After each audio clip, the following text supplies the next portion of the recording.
What's going on, guys? If you're into investing and you've tried out some AI softwares like ChatGPT, you've probably asked a question similar to this: what is Apple's current stock price?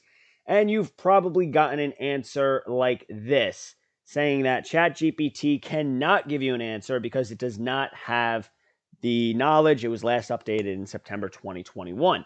However, Bard, which is ChatGPT's competitor, and this is Google who has Bard. It's bard.google.com. Their AI is hooked up to the internet. So if we were to ask it the same question, it will actually give us live data. It says that Apple's current stock price is $174. Let's jump over to Seeking Alpha, and we could see $175 right now. It probably closed at 174, and this is after market hours. It's up a little bit, but yeah, that's right on the money. And we could go further and we could ask, what is Apple's dividend yield? And it could give us an accurate answer there. So here we go, 0.56. If you're to invest $100, you make 56 cents.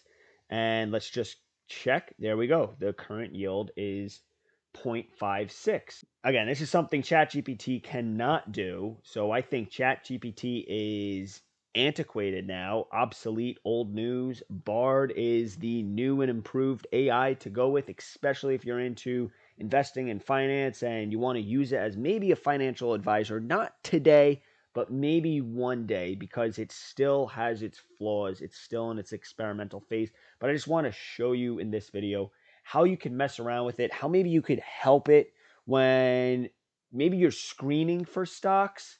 But you definitely still need to do your own research, because you will see it will still make errors because it's not fully accurate. For some reason, it has the access to the data, but it still messes up, and you'll see in a little bit. But let's ask for, how about something a little bit more complex? What are 3 good dividend stocks to buy? And let's see what it gives us. What are 3 good dividend stocks to buy? It's thinking. And okay, it says Johnson & Johnson, Procter & Gamble, and Microsoft. And what's nice is it gives us the dividend yield, the dividend growth rate, and the PE ratio for each. And a nice little synopsis. Been paying for 60 consecutive years. It's a dividend aristocrat. And then what's nice is if you go up here, view other drafts, it doesn't give you just one answer. It actually gives you 3 answers. So if we jump over to draft 2, different format and a different company. Coca-Cola is in that one. And then draft 3, Johnson & Johnson, Procter & Gamble, and Coca-Cola. And again, you could see that there's a different format as well. But let's see if we could find an error, because I wouldn't be surprised if there's an error right now. So it says Johnson & Johnson has a 2.9% dividend yield. We jump over to J&J. Let's take a look. It's 2.99. I guess we could say that's close enough. Dividend growth rate is 5.6. Let's see if that's accurate. All right, the dividend growth rate, so we could already find a discrepancy right there. It's 6.11, so that's wrong. I don't know what kind of data they got where they came up with 5.6. That's a little too big for me. I'm not comfortable with it being that far off. And then a PE ratio of 20.4. Let's jump back to the summary. I'm curious. The PE ratio is actually 14.93. So that's also, well, that is a forward PE. Let's just take a look if I remember where it is. No, I don't know where it got 20.4. So clearly that information is wrong. Let's just take a look at PG really quick. So they say that the dividend yield is 2.6. So let's type in PG and let's see if that's right. Let's jump over to summary. Dividend yield is 2.4. That's a little too far off. And that will actually lead into the next thing. So let's say you want dividend stocks that have over a 4% yield.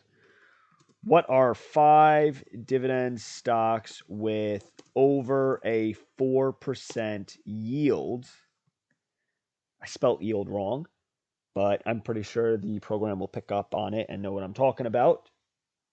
So here we go. Here are 5 dividend stocks, and it has a source. So let's see if this is all right.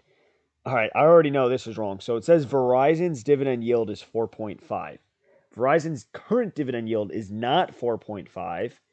It's actually 7%, 7.21%.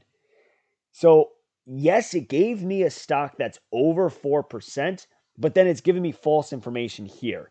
And then I could ask it, I could say, hey, you said VZ has a yield of, I keep spelling yield wrong, yield of 4.5% when it is actually at 7.2%. And you'll probably say something like, I'm still learning or whatever. Let's see what it says. You were correct. 7.2. I apologize for the error. I'm still under development. So that's what I mean. It's not perfect, and you got to do your own research. Don't just trust the numbers that it's giving, but you could see that maybe you could use this as a screening tool. You may not have known that Verizon was such a high dividend yield stock until you asked the program, and then you were able to look into Verizon and think, maybe this could be a good investment for my portfolio. Or maybe you haven't heard of these other stocks before and you dig into it and you realize, wow, I really like this company. Maybe I should invest in that. So it could definitely help you become a better investor or just give you ideas of different stocks to invest in. And these are really simple questions. We could really get into it and try to ask, I want a market cap over X amount with a dividend yield of Y and debt to equity of Z. You could ask all of these different questions. It will produce an answer that will probably be wrong, as you could see right here. But I think give it some time, maybe in a month or two, maybe in a few months, 4 or 5 months, because AI just keeps exponentially growing. It will become more and more accurate. And yeah, maybe eventually it could replace financial advisors, or even worse, it could replace financial YouTubers like myself. And you won't need me because you'll have an AI to give you all the answers you need. But you can really see that this is cool. Search related topics. Is the dividend yield of 4% good? Okay, and then it just jumps to Google. But you can really see the power of this AI, especially when you're hooked up to the internet.